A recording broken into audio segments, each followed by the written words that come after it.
Hello साथियों, आप सभी का स्वागत है हमारे चैनल उड़ान विद प्रियंका में। आप सभी कैसे हैं? उम्मीद करते हैं आप सभी अच्छे हैं और आप सभी की स्टडी बहुत अच्छी चल रही होगी। मेरी भी बहुत अच्छी चल रही है। और मैं बता दूं आप सभी को कि मैं टीजीटी एलटी की तैयारी कर रही हूं और मेरा सब्जेक्ट जो है होम साइंस है। तो ये मैंने कल के वीडियो में भी बताया था और आज भी बता रही हूँ। जिन साथियों को नहीं पता है इस वजह से मैं बता रही हूँ। और मेरा नाम प्रियंका है। तो मैं दोस्तों आप सभी से बात करने वाली हूँ कि हम कोचिंग लें या फिर अपने आप पढ़ें। तो मेरा जितना अनुभव है मैं आप सभी से बताना चाहूँगी। मतलब मैंने देखो मैं अपने अनुभव के अनुसार बता रही हूँ। बाकी आप सभी का जो अनुभव है वो आप सभी मुझसे साझा करके बता सकते हैं कमेंट में। तो मैं हाँ ये बताने वाली हूँ क्योंकि देखो दोस्तों मैंने मतलब जो बीएड किया उसके बाद टेट और सीटेट क्वालिफाई किया।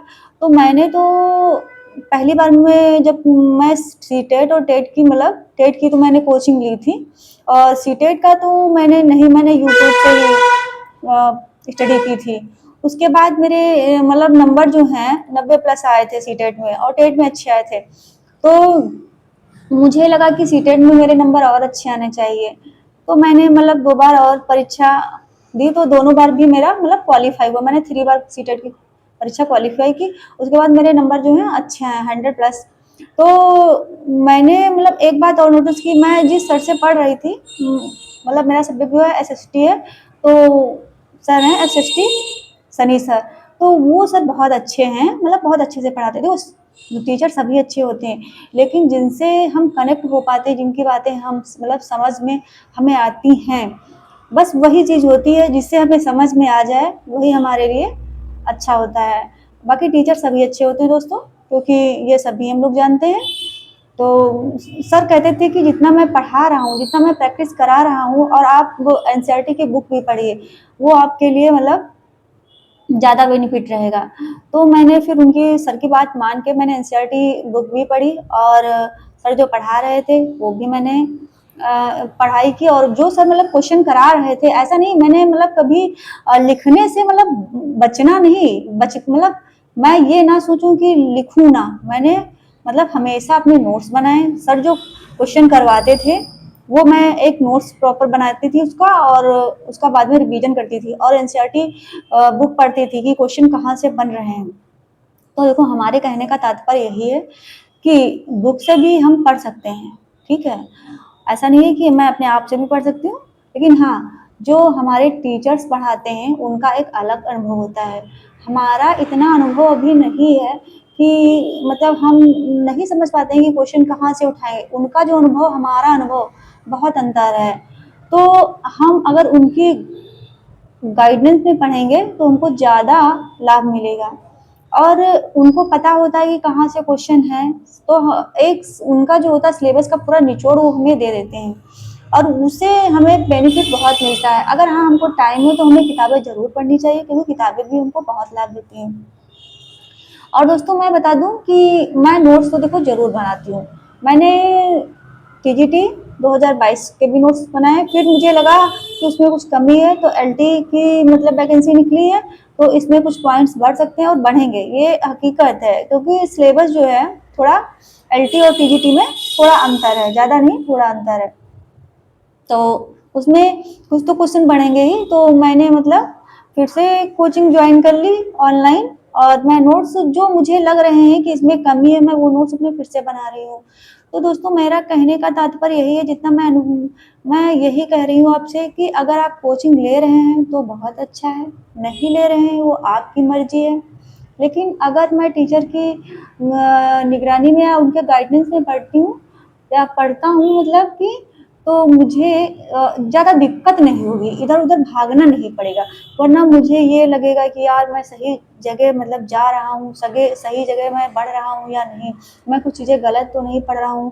तो ये चीज़ें हमको कंफ्यूज करती हैं और कंफ्यूजन हमारा जो एग्ज़ाम में है वो हमको ले डूबता है।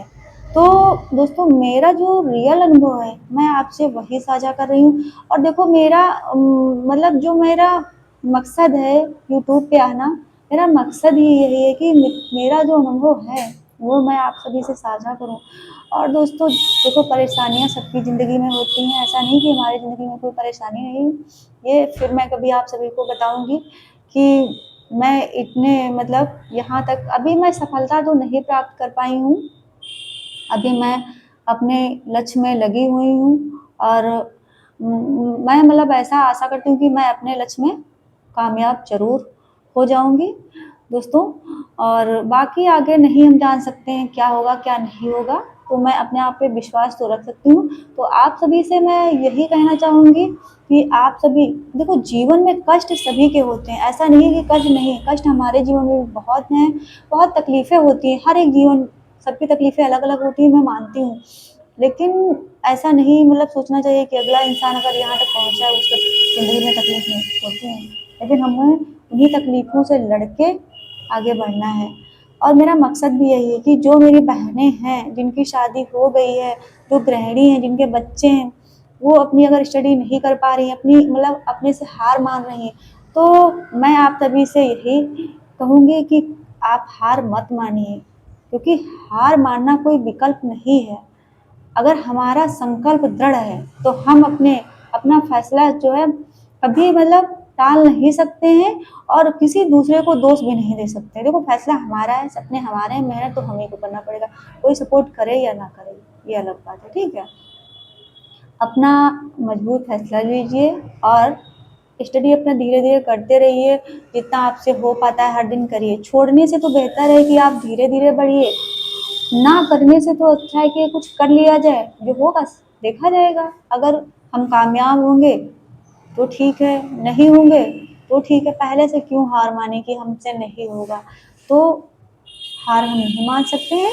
और आप सभी से मेरा मतलब जो सुझाव है, या फिर एक दोस्त या बहन या कुछ भी कह लीजिए, मैं आप सभी से मैं यही कहना चाहूँगी कि हार आप सभी प्लीज़ मत मानिए, आगे बढ़ते रहिए, छोटे छोटे कदम बढ़ाइए, लेकिन रुकिए मत, क्योंकि रुकना कोई विकल्प नहीं है। तो यही आप सभी से बात करने वाली थी।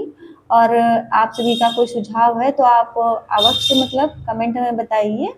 और मिलते हैं फिर नेक्स्ट वीडियो में। Thank you.